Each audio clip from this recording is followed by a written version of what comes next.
My impression of the Epic V6 surf ski kayak, it's a hybrid really. It's like a surf ski, but the back part of it is very stable. The hull is very flat. You could put a beginner in this, no problem at all. But for me, it's a surf ski. It's just a touring surf ski.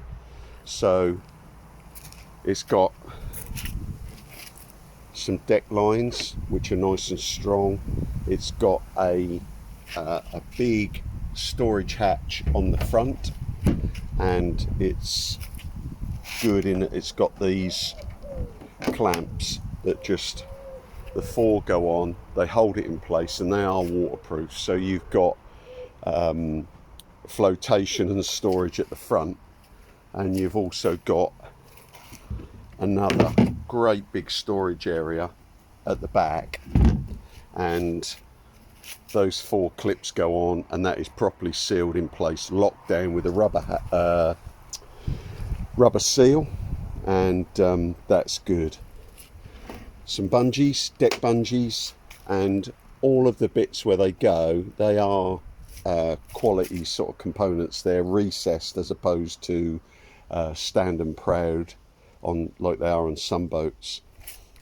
You've got an overstern rudder, the Smart Track system. It's a heavy old thing, and it's quite sort of, it's not going to come out when it's in that position, but I did a practice capsize with it, and the bloody thing dropped out, and then you have to turn it right to the side, put it in, lock it into position. That was a pain for me, and I didn't like it. But the pull up is on a little toggle here. I would have preferred that toggle, and you've got to give it a good old yank and then lock it in that cleat, which it doesn't always do, and then it lifts the rudder up. It's easier when you're in the boat, but I would have preferred that a bit more forward maybe, so it was easier to do. And I wasn't a great fan of that, because that was just difficult to get it to lock into that cleat. Some good strong recessed handles, not fabric as you get on some surf skis. The leash that they supply is poor.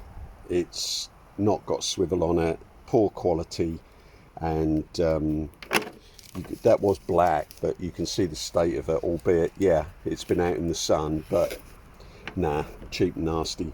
Don't like that. You're going to have to get your own if you want a decent one.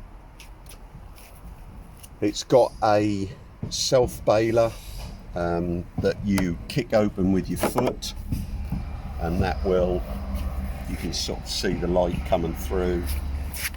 That will open the bailer there underneath, and you can drain out any water that catches in the cockpit. It's good. The only thing is I've got very big feet, and so with my plate here, sorry, my dog's gone mad, with the plate here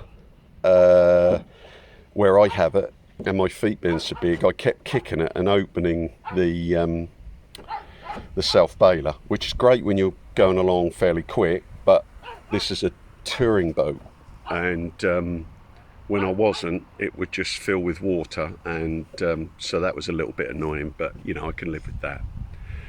I like the fact that it's got measurements along here, so that if different people were paddling it, you could literally know where your number was.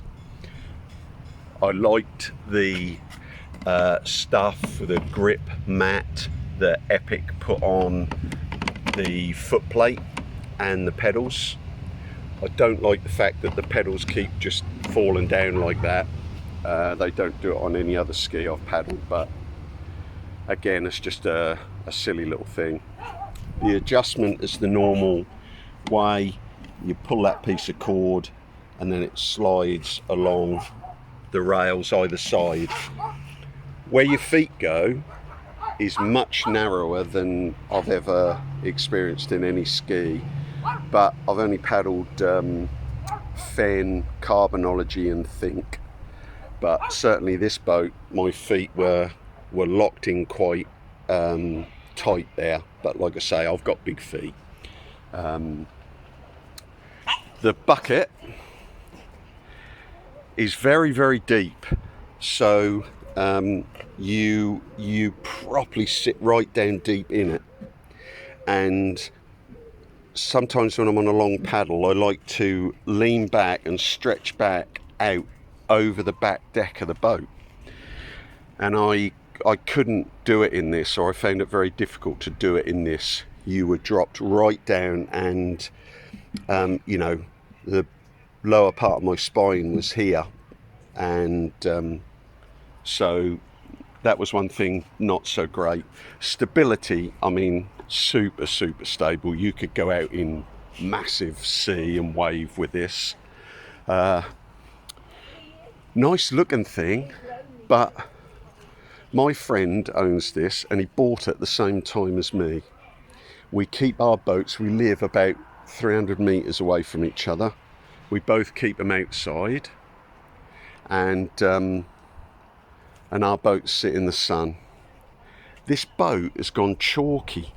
The actual surface of it has gone chalky. So is that a manufacturing fault? Is that something that they all do? I don't know. I haven't got experience of this boat and this brand to say. But I got my polisher out, and I've polished it up and cleaned it all up for him. But to my mind, for what you pay for this, that shouldn't have gone that way. So if I'd paid all that money, because these are this Epic are probably the most expensive surf skis you can buy, and I'd be disappointed really for the way that's gone chalky. I don't know where they're made. A lot of the other brands are made in South Africa. I don't know whether these are. Yeah. Would I buy one? Maybe if I was going out in massive sort of seas, or I wanted to do big long touring trips with lots of camping gear and everything else, but I think I'd probably get annoyed at the silly little things about it that annoy me, like that rudder assembly. I mean, it's heavy, it's a bit of a pain to pull up, and it just goes horizontal rather than come all the way back on itself like a lot I've used before. The storage in it is fantastic, so that would be a bonus if I was doing camping trips and stuff. I don't know, I think I'd buy a cheaper ski, touring ski, and put bags on it, dry bags, which is what I've done before, because I'm on a budget. But yeah, it's nice. Beginners definitely could paddle this, but I would be pretty naffed off with that sort of chalky finish that has had to try and sort out for him. Epic V6 sort of ski kayak hybrid